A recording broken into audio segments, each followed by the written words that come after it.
प्रतिमा पूजन संपन्न झालेलं आहे। आज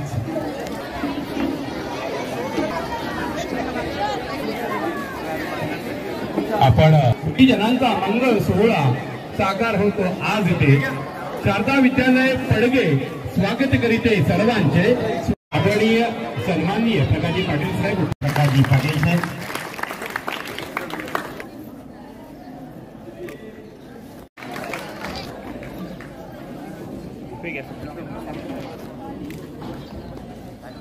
संजयजी पाटील कुठलाही निधी संजयजी जाधव साहेब माजी सरपंच त्यांचंही योगदान भरपूर आहे। त्यांचंही स्वागत पवार सरांना विनंती करतो। आमच्या मयूर गंदे जे विद्यमान ग्रामपंचायत सदस्य आहेत त्यांना आपण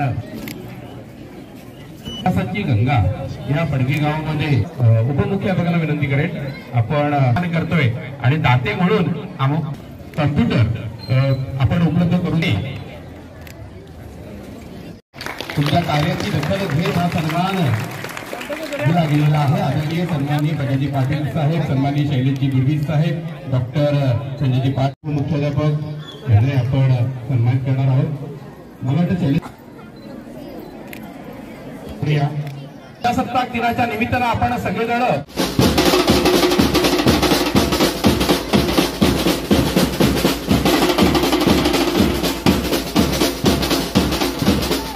शांतता घ्या, कारण अगदी 2-3 मिनिटांमध्ये आपण हा कार्यक्रम संपन्न करीत आहोत। मी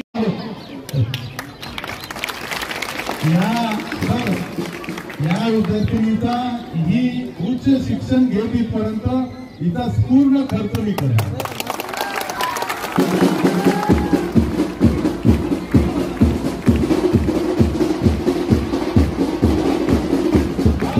गरीब आहे, या गावातील आहे, मग ती व्यक्ती बाहेरची असेल तरी चालेल पण गावात रहिवासी आहे आणि त्यांचं उच्च शिक्षणाचं आज आपण पाहतोय मध्यमवर्गीय व्यक्ती इंग्रजी शिवसेना नेते प्रकाशजी पाटील साहेब यांचे असते ठाकूर वाटसर दोघांनी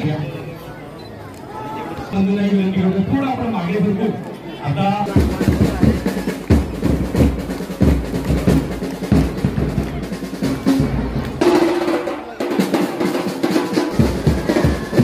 पाटील साहेब यांच्या शुभ हस्ते श्रीफळ वाढवलं जातंय।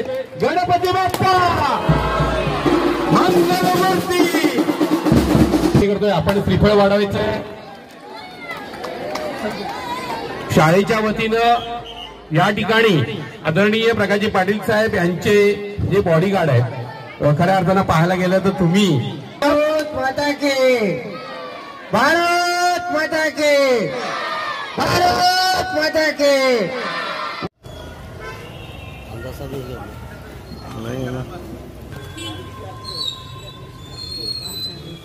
गावातील अनेक लोकोपयोगी कामांचा आपण लोकार्पण सोहळा पार पाडित आहोत। या ठिकाणी पोलीस स्टेशन रोडचं रुंदीकरण झालेलं आहे, त्याचप्रमाणे ज्या बाजूला गटार होत्या त्या बंदिस्त झालेल्या आहेत आणि त्याच्या लोकार्पणाचा सोहळा या ठिकाणी संपन्न करणार आहोत।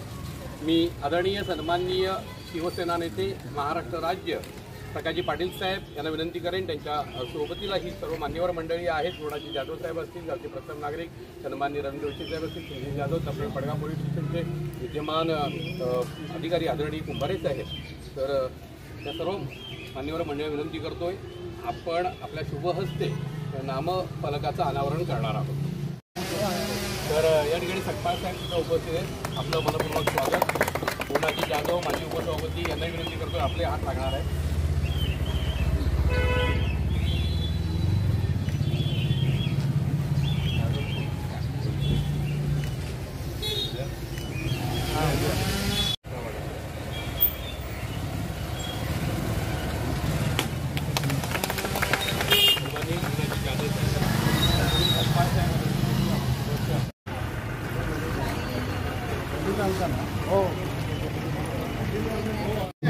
सरपंच, ग्रामपंचायत सदस्य, ग्रामपंचायत कर्मचारी जयजी जाधव, शशांक सांगोळी, माजी सरपंच तुषार आळशी, उद्योजक सोबतीला प्रताप मुसे साहेब, उद्योगपती मयूर गंदे आणि माझ्यावर म्हणजे त्याप्रमाणे विठ्ठलभाई केळवी यांना आपण पाहतो आहोत. आमच्यातील ज्येष्ठ आणि अगदी सर्वांचे आदर्श असं व्यक्तिमत्व आपलंही विठ्ठलभाई स्वागत आहे.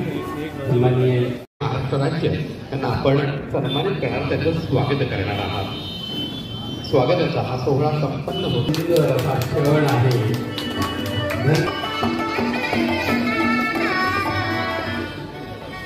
याची देही याची डोळा पाहीन कर्तव्य पूर्तीचा असो. सरपंच आणि उपसरपंचांनी विश्वास ठेवला होता, त्या विश्वासाला तुम्ही सार्थ केलेला आहे आणि त्याचा लोकार्पणाचा सोहळा आहे.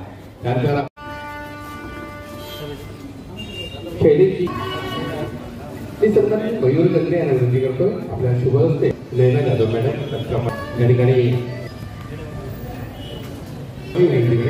आपल्या शुभ हस्ते त्यानंतर मी आणि हसरा चेहरा आहे. खूप खूप शुभेच्छा. आज तो डबा घरी पोहोचल्यानंतर भाई स्वतः सत्याच्या काल्याच्या देवळाचा आस्वाद घेतला. म्हणजे प्रथम बघा किती काळजी घेतात आपल्या सौभाग्य युगामध्ये. खूप त्यांच्या वतीनं देण्यात येते. खूप सोयी, कारण एका महनीय व्यक्ती तिथं प्राथमिक आरोग्य केंद्र हे उभारलं गेलं नसतं आणि असं नसतं व्हायचं आहे. त्या ठिकाणी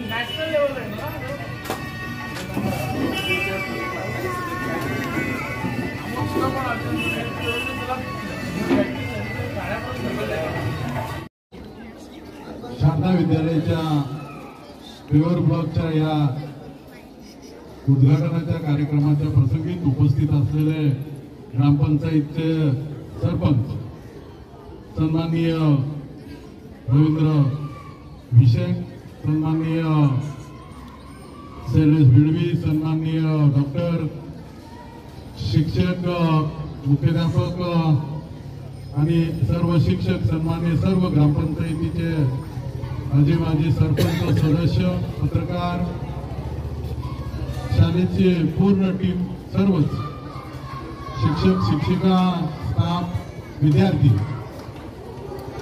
प्रजासत्ताक दिनाच्या निमित्ताने आपल्याला आपल्या शाळेतल्या विद्यार्थ्यांनी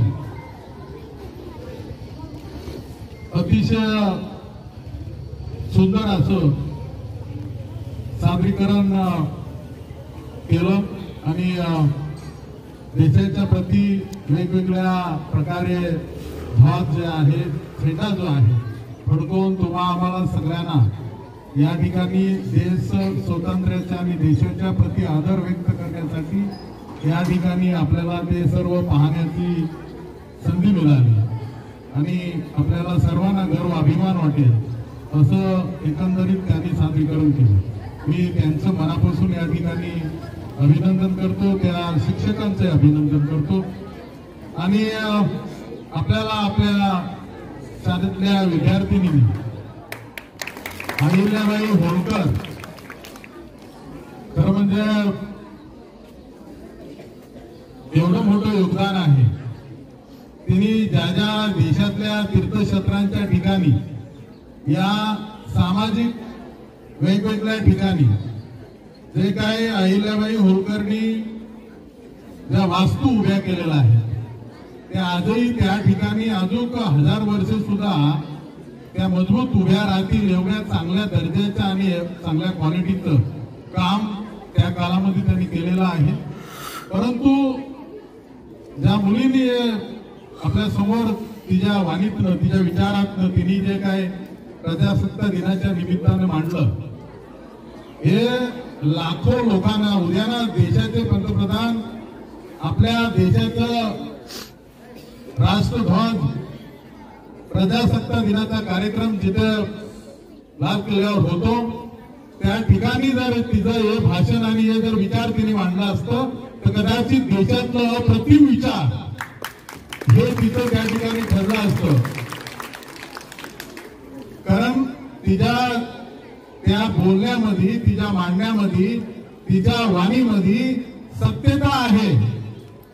तुम्ही जे बोलताय ते सत्य आहे आणि त्या अहिल्याबाईंनी सत्य करून दाखवलेलं त्या काळामध्ये. आणि म्हणून एक आदर्श कर्तृत्ववान सेनापती कसा असतो हा संपूर्ण या महाराष्ट्राला, देशाला एक आदर्श उदाहरण म्हणून अहिल्या होळकर यांचं ते काम आपण द्यायला वाचतो. परंतु जेवढी प्रसिद्धी, जेवढं लोकांमध्ये, घराघरामध्ये, सर्व समाजामध्ये ते पोचायला पाहिजे होतं तेवढं पोचलेलं नाही. मुळात असं आहे का, योद्धा, क्रांतिकारक, देशाची सेवा केलेला तो कोण आहे, कुठल्या जातीचा आहे, कुठल्या धर्माचा आहे, कुठल्या पंथाचा आहे हे बिलकुल महत्वाचा नाही. त्यांनी या देशासाठी दिलेला योगदान जो आहे तो योगदानाचा सन्मान आहे. व्यक्ती कुठल्या धर्माची आहे याला काही अडचण नसतो. अब्दुल कलामांबद्दल आजही प्रत्येक भारतीयाच्या मनामध्ये गर्व आणि अभिमान आहे. बाबासाहेब घटनेचे शिल्पकार महामानव डॉक्टर बाबासाहेब आंबेडकरांबद्दल आम्हाला सर्व अभिमान आहे. आणि रयतेचे राजा छत्रपती शिवाजी महाराजांनी सगळ्या जाती धर्माच्या 18 पगड जातीच्या सगळ्यांना घेऊन स्वराज्याचं निर्माण केलं. आणि म्हणून स्वराज्यातला माणूस हा प्रत्येक भयमुक्त आणि स्वतंत्रपणे त्याला कोणी हात लावू शकणार नाही. इतकं सक्षम राज्यकारभार जो आहे ते केलं. त्याला ते कुठल्याही जाती धर्माच्या ह्याच्यासाठी नाही केलं, सर्वांसाठी केलं होतं. आणि म्हणून असे ही मातृभूमी, या महाराष्ट्राची भूमी एवढी आदर्श आहे का कितीतरी वेगवेगळ्या स्वरूपाचं संकट प्रसंग तुम्ही राज्यशाहीच्या वेळेचं, स्वतंत्र काळाच्या, इंग्रजांच्या काळामध्ये वेगवेगळ्या संकटाच्या वेळेला या महाराष्ट्राच्या भूमीने या देशासाठीचं दिलेलं जे काय रत्न आणि योगदान जे आहे ते कधी देशाला विसरता येणार नाही. एवढं मोठं काम या महाराष्ट्राच्या भूमीने केलेलं आहे. आणि म्हणून आपल्याला सर्वांना या ठिकाणी मनापासून हा निमित्त घडलेला आहे. तर म्हणजे सन्माननीय सरपंच विषय यांनी या प्युअर ब्लॉकचं काम त्या निमित्ताने, प्रजासत्ताक दिनाच्या निमित्ताने हा कार्यक्रम आणि त्या कार्यक्रमाच्या निमित्ताने आपण एकत्र आलो. मी सरपंच, ग्रामपंचायतचे उपसरपंच, ग्रामसेवक, पूर्ण बॉडी मनापासून तुमचं अभिनंदन करतो. जीवनामध्ये चांगलं काम हे तुम्हाला ती आठवण, लोकशाहीमध्ये लोकप्रतिनिधी जे आहे, लोकशाहीमधलं सामान्य माणसाच्या मूलभूत गरजा या लोकप्रतिनिधीकडूनच दूर केल्या जातात. आणि म्हणून लोकशाहीमध्ये लोकप्रतिनिधीला जो काय मिळालेला हक्क लोकशाही हा सन्मानच आहे. आणि त्या सन्मानाचं काम आहे. आम्ही त्या खुर्चीत असो या नसो, आम्ही केलेलं काम हे नेहमी इतरांना प्रेरणा देऊ शकेल एवढं चांगलं काम आपण करत राहिलं पाहिजे. आणि तुम्ही ते सर्व करताय. मी तुमचं मनापासून अभिनंदन करतो. आणि म्हणून भाई तुम्ही आणि गद्दे साहेब आपलं जे वेळ आणि आपली काल होती, आपल्या त्या वेळेला आपण या गावासाठीचं जे दिलेलं योगदान आहे ते योगदानाबाबत ग्रामपंचायत सरपंच, उपसरपंच, सन्माननीय सदस्य, ग्रामपंचायतीच्या पूर्ण कर्मचारी यांनी आपल्या कार्याबद्दलचं आपलं या ठिकाणी केलेला गुणगौरव या महाराष्ट्रातल्या कुठल्याही भागातनं आपला जो सन्मान झाला असता त्याच्या 100 गुणा हा सन्मान मोठा आहे. कारण ज्या ठिकाणी राहतो त्या ठिकाणातल्या प्रत्येक माणसाला तुमची ओळख असतो.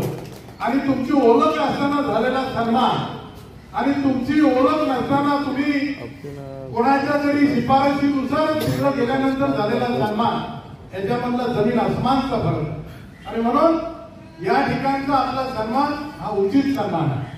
आणि म्हणून या ठिकाणी असंच कार्य जे तुमचं जे आहे ते ग्रामपंचायत आणि या हद्दीत राहणारे सर्व नागरिक जे आहेत ते आपला आदर्श घेऊन पुढे ते सुद्धा या गावासाठी चांगलं काम करतील अशी सर्वांकडून अपेक्षा आहे. पण त्यांना पत्र दिला आणि विनंती केली का हे तोडू नये आणि तुटली तर करोडो शेकडो हजार कोटीचा राष्ट्राची संपत्ती तुटेल आणि लोक बेरोजगार होतील आणि सगळे आमच्या मतदारसंघात आहेत आणि ती विनंती मान्य केली आणि त्याच्यानंतर हे सगळे गोडाऊन जे आहे ते रेग्युलाइज करण्यासाठी सरकारने आदेशही काढला आणि आज ते तुटत नाही, तुटणार नाही. त्याचं कारण असं आहे तर तो कायदा मंजूर केला, त्याच्यामुळं लोकांना या ठिकाणी रोजगारी आपल्या लोकांनाही मिळणार आहे आणि इतर भागात येणाऱ्या लोकांनाही मिळणार आहे. भले त्याच्यासाठी मी सोशल मीडियावर किंवा मीडियावर पत्रकार परिषद घेऊन हे आम्ही केलं हे जरी सांगितलं नसेल तरी सुद्धा आपण ते केलं आणि म्हणून आज ते वाचलेलं आहे. विकसित होणारा हा भाग जो आहे या भागाला या ठिकाणी जेएनपीटी बडोदरा आणि समृद्धी महामार्गाचा सर्कल आपल्या पडद्याच्या जवळपासच आहे. त्याच्यामुळं इथल्या जागेला इथल्या प्रत्येक गोष्टीला खूप मोर महत्व येणार आहे. आपल्याला सगळ्यांना माझी विनंती आहे, गुंठाभर असो, लाख गुंठा असो, एकरभर असो, हे सांभाळून ठेवणं गरजेचं आहे. सोन्याच्या, हिऱ्याच्या, मोत्याच्या आणि वेगवेगळ्या दर्जाचा भाव येईल आणि तुम्ही मोठा व्यवसाय या ठिकाणी करू शकता. कारण इंटरनॅशनल स्टेडियम हा आपल्याच पडद्याच्या बाजूला सर्कलला इकडं होत आहे. त्याच्यामुळं पुन्हा पोलीसचे हेडक्वार्टर जे आहे तो आणण्यासाठी किंवा त्या ठिकाणी ते होण्यासाठी मी आणि आमदार दोघांनी सुद्धा प्रमुख भूमिका बजावली आणि त्यावेळेला प्रत्येक ठिकाणी एसपी साहेबांच्या आणि आमच्या होत असलेल्या चर्चेतनं प्रत्येक ठिकाणी मदतही केली आणि ते स्पीड न्यूज